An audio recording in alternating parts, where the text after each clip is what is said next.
जय श्री हरि हरे कृष्णा। प्रिय श्रोताओं, माघ मास कथाओं में आपका हार्दिक स्वागत है। माघ महीने का संबंध भगवान श्री कृष्ण से होता है। माघ का महीना पहले माध का महीना था, जो बाद में माघ का हो गया। माधव शब्द का संबंध श्री कृष्ण के एक स्वरूप माधव से है। इस महीने को अत्यंत पवित्र माना जाता है। इस महीने में बहुत से धार्मिक पर्व भी आते हैं। साथ ही प्रकृति भी अनुकूल होने लगती है, जिससे व्यक्ति शरीर और आत्मा से नवीन हो जाता है। इस मास में भगवान विष्णु और माता लक्ष्मी की भी पूजा का विधान है तथा इस महीने में माघ मास की कथा सुनने का भी बहुत महत्व माना जाता है।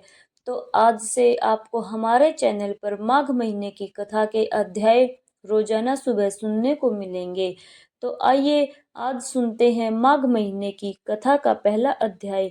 नारायणम नमस्कृत नरम चैव नरोत्तम देवी सरस्वती चैव तदोज जयमुदीयत।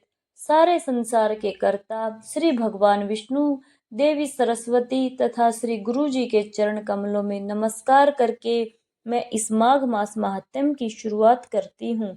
एक समय श्री सूत जी ने अपने गुरु श्री व्यास जी से कहा कि हे गुरुदेव, कृपा करके आप मुझसे माघ मास का महात्म्य कहिए, क्योंकि मैं आपका शिष्य हूँ।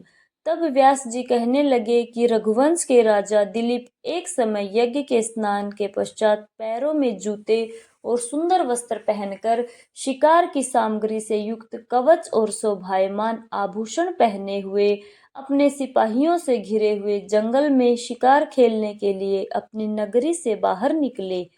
उनके सिपाही जंगल में शिकार के लिए मृग, व्याघ्र, सिंह आदि जंतुओं की तलाश में इधर उधर फिरने लगे। उस वन में वनस्थली अत्यंत शोभा को प्राप्त हो रही थी। वन में कहीं वृक्षों पर मोर नाच रहे थे, कहीं कहीं मृगों के झुंड फिरते थे, कहीं गीदड़ अपना भयंकर शब्द कर रहे थे, कहीं गैंडों का समूह हाथियों के समान फिर रहा था, कहीं वृक्षों के कोठों में बैठे हुए उल्लू अपना भयानक शब्द कर रहे थे, कहीं सिंहों के पद चिन्हों के साथ घायल मृगों के रक्त से भूमि लाल हो रही थी, और कहीं दूध से भरी थनों वाली सुंदर भैंस फिर रही थी। कहीं पर गंधित पुष्प हरी हरी लताएं वन की शोभा को बढ़ा रही थी। कहीं बड़े बड़े पेड़ खड़े थे, तो कहीं पर उन पेड़ों पर बड़े बड़े अजगर और उनकी कैंचुलियां भी पड़ी हुई थी। उसी समय राजा के सिपाहियों के बाजे की आवाज सुनकर एक मृग वन में से निकलकर भागने लगा और बड़ी बड़ी चौकड़ियां भरता हुआ आगे बढ़ा। राजा ने उसके पीछे अपना घोड़ा दौड़ाया, परंतु मृग पूर्ण शक्ति से भागने लगा। भागते हुए मृग कांटेदार वृक्षों के एक जंगल में घुसा और राजा ने भी उसके पीछे वन में प्रवेश किया, परंतु दूर जाकर मृग राजा की दृष्टि से ओझल होकर कहीं निकल गया। राजा निर्जन वन में अपने सैनिकों सहित प्यास के मारे अति दुखित हो गया। दोपहर के समय तक अधिक मार्ग पर चलते हुए सैनिक थक गए और घोड़े रुक गए।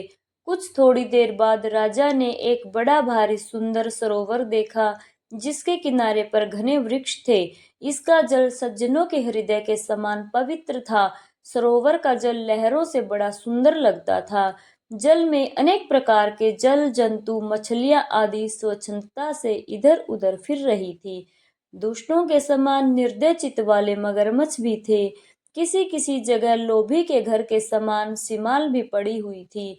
जैसे विपत्ति में पड़े हुए लोगों के दुखों को हरने वाले दानी पुरुष के समान यह सरोवर अपने जल से सबको सुखी करता था। जैसे मेघ चाणक्य के दुख को हरता है, वैसे ही इस सरोवर को देखकर राजा की थकावट दूर हो गई।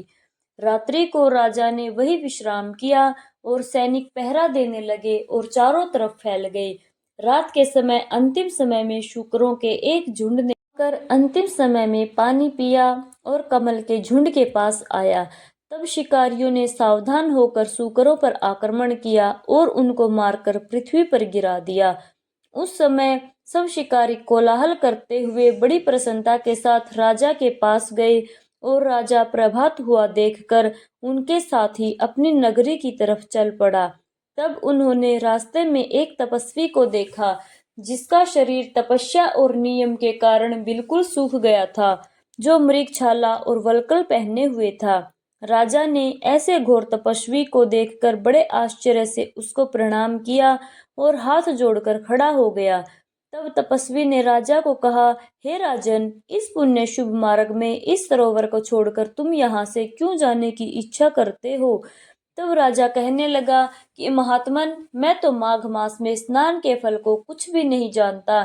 कृपा करके आप विस्तार पूर्वक मुझे बतलाइए। हरे कृष्णा। प्रिय श्रोताओं, आगे का वृतांत सुनेंगे अध्याय 2 में। राधे राधे।